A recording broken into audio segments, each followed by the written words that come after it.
কলোরিমিটারের ক্ষেত্রে একটি আলোক source use করা হয়, সেটাকে শিল্ড দিয়ে একটি নির্দিষ্ট দিকে আলো পাঠানো হয়। তারপর ফিল্টারের মধ্যে দিয়ে আলোটি যাওয়ার সময় একটি নির্দিষ্ট তরঙ্গের দৈর্ঘ্যের আলোই পাস করানো হয়।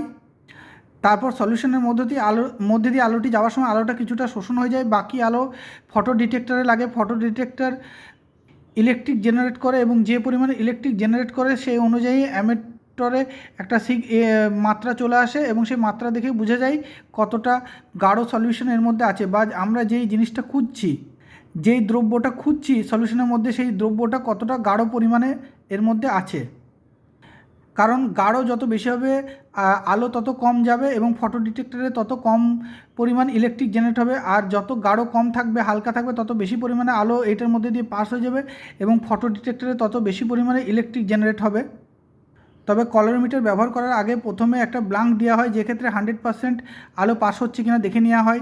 তারপর একটা স্ট্যান্ডার্ড সলিউশন দেওয়া হয়, মানে এমন একটা সলিউশন যার গাঢ়ত্ব আমাদের জানা আছে সেটা দিলে কি পরিমাণ মান এখানে অ্যামিটরে শো করবে। এই দুটো ঠিকঠাক মিলে গেলে তারপরে টেস্ট সলিউশন দেওয়া হয়। কলোরিমিটারে বেয়ার্স ল ইউজ করা হয় আর লাম্বার্ট ল ইউজ করা হয়।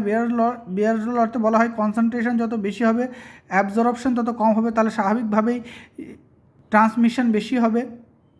আবার কনসেন্ট্রেশন কম হলে অ্যাবজর্পশন কম হবে এবং ট্রান্সমিশন আলোর তত বেশি হবে। তবে লাম্বার্ট ল বলছে লেন্থ বেশি হলেও অ্যাবজর্পশন বেশি হয়ে যাবে, কিংবা থিকনেস বেশি হলেও অ্যাবজর্পশন বেশি হয়ে যাবে।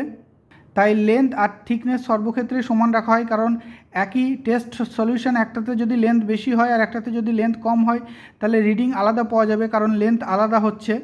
বা থিকনেস যদি আলাদা আলাদা করা হয় একই টেস্ট সলিউশনে তাহলে রেজাল্ট আলাদা আলাদা আসবে। তাই লেন্থ আর থিকনেসটা সেম রেখে লাম্বার্ট লয়ের এফেক্টটা শেষ করে দেওয়া হয়। তবে কনসেন্ট্রেশন বের করার ক্ষেত্রে লাইট কতটা অ্যাবজর্ব হয়েছে সেটাই দেখা হয়। ট্রান্সমিশন কতটা হয়েছে সেটা বের করে নিলেই সেখান থেকে অ্যাবজর্ব কতটা হয়েছে সেটা বের করে নেওয়া সম্ভব।